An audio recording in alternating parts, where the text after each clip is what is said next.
Oke, baiklah teman-teman, di sini saya akan menjelaskan langkah-langkah uji one sample t-test menggunakan SPSS. Pertama, buka program SPSS, kemudian klik variabel view. Selanjutnya, isikan nama variabel dan ketentuan lainnya seperti panduan berikut. Setelah semua telah diatur, selanjutnya kita kembali ke data view. Setelah ke data view, lalu masukkan data nilai rata-rata hasil belajar 12 orang siswa di bawah kolom hasil. Nah, setelah semua data telah dimasukkan, maka langkah pertama yang harus dilakukan adalah melakukan uji normalitas terlebih dahulu. Caranya, klik Analyze, lalu Descriptive Statistic, kemudian kita pilih Explore.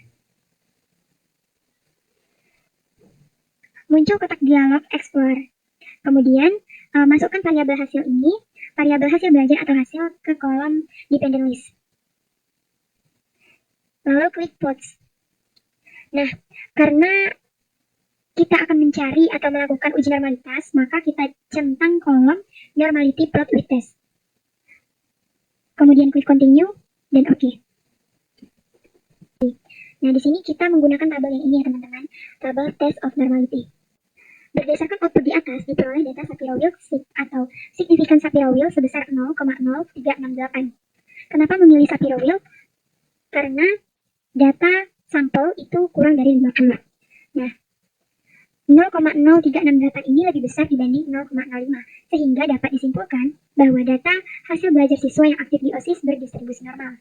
Dengan demikian, asumsi uji normalitas dalam one sample t-test sudah terpenuhi. Setelah uji normalitasnya berdistribusi normal dan telah terpenuhi untuk lanjut ke uji one sample t-test, maka kita langsung klik menu Analyze, lalu kita pilih Compare Means and Proportion, dan pilih one sample t-test. Lalu kita masukkan variabel hasil belajar atau hasil ini ke kotak test variables. Setelah itu, pada bagian test value ini kita isi 75. Karena tadi kita ingin membandingkan nilai rata-rata hasil belajar siswa dengan nilai 75. Setelah itu, kita klik OK dan maka akan muncul output dari one sample t-testnya. Di sini kita akan memakai dua dari sekian banyak output yang diluncurkan oleh SPSS. Yang pertama yaitu one sample statistik, yang kedua yaitu one sample test. Pada tabel one sample statistik ini menunjukkan nilai statistik deskriptif, di mana nilai N itu sama dengan 12. Artinya jumlah sampel yang dipakai adalah 12 orang siswa. Kemudian min sama dengan 78,1083, artinya nilai rata-rata hitung adalah 78,1083.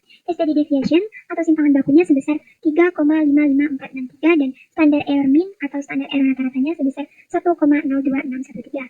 Kemudian output yang kedua, yaitu output one sample test. Nah, berdasarkan tabel one sample test di atas, diketahui nilai T. Nilai T ini adalah T hitung, sebesar 3,029.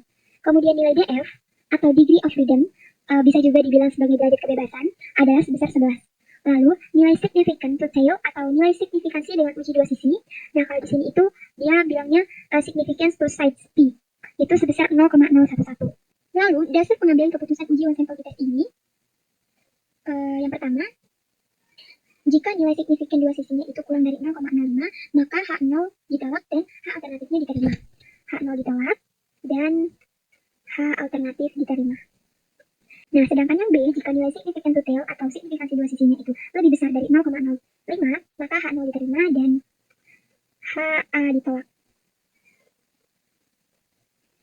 Nah, berdasarkan output tabel one sample test di atas, diketahui nilai signifikan to tail atau nilai signifikansi dua sisinya itu sebesar 0,11, di mana nilai 0,11 ini itu lebih kecil dibandingkan 0,05. Maka sesuai dengan besar pengambilan keputusan di atas yang telah dijabarkan tadi, dapat disimpulkan bahwa H0 ditolak dan HA diterima. Dengan demikian dapat diartikan bahwa nilai rata-rata hasil belajar siswa yang aktif di OSIS itu tidak sama. Jadi di sini kita akan mencari nilai rata-rata hasil belajar 12 orang siswa yang aktif di OSIS dengan menggunakan one sample t-test di Excel. Jadi yang pertama kita lakukan yaitu adalah mencari nilai rata-rata. Seperti yang kita tahu kemarin, kalau mencari rumus nilai rata-rata itu adalah average. Buka kurung, blok semua nilai rata-rata, tutup kurung, enter. Nah, untuk mencari nilai MUO seperti yang di sini, yaitu nilai MUO-nya adalah 75. Jadi kita ketik 75. Nah, selanjutnya itu mencari standar deviasi. Seperti rumus kemarin, standar deviasi adalah STDIP. Tapi karena nilai rata-rata kita ini adalah sampel, jadi kita menggunakan STDVS. Buka kurung, kemudian blok semua nilai rata-rata, tutup kurung, enter. Selanjutnya itu mencari akar N. Nah, rumus akar N ini adalah S, Q, R, T. Nah, karena ini tidak perlu ngeblok nilai, tapi kita melihat berapa jumlah data yang kita punya. Karena di sini ada 12 orang siswa yang aktif di OSIS, jadi jumlah datanya adalah 12. Tutup kurung, enter. Selanjutnya itu mencari P hitung. Nah, P hitung ini rumusnya adalah sama dengan rata-rata dikurang mu O, tutup kurung, dibagi buka kurung, standar deviasi dibagi akar N, tutup kurung, enter. Setelah mengetahui nilai P hitungnya itu 3,029, kita lihat di tabel. Di sini di tabel karena kita menggunakan rumus one sample t-test, jadi itu adalah 0,025. Nah, data kita kan ada 12 tadi. Jadi data 12 yang ada di 0,025 adalah 2,179.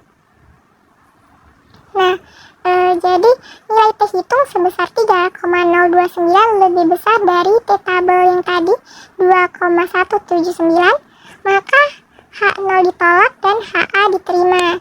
Sehingga dapat kita simpulkan bahwa nilai rata-rata hasil belajar siswa yang aktif di OSIS tidak sama dengan nilai 75. Baik, itu saja cara mencari one sample t-test di Excel. Terima kasih.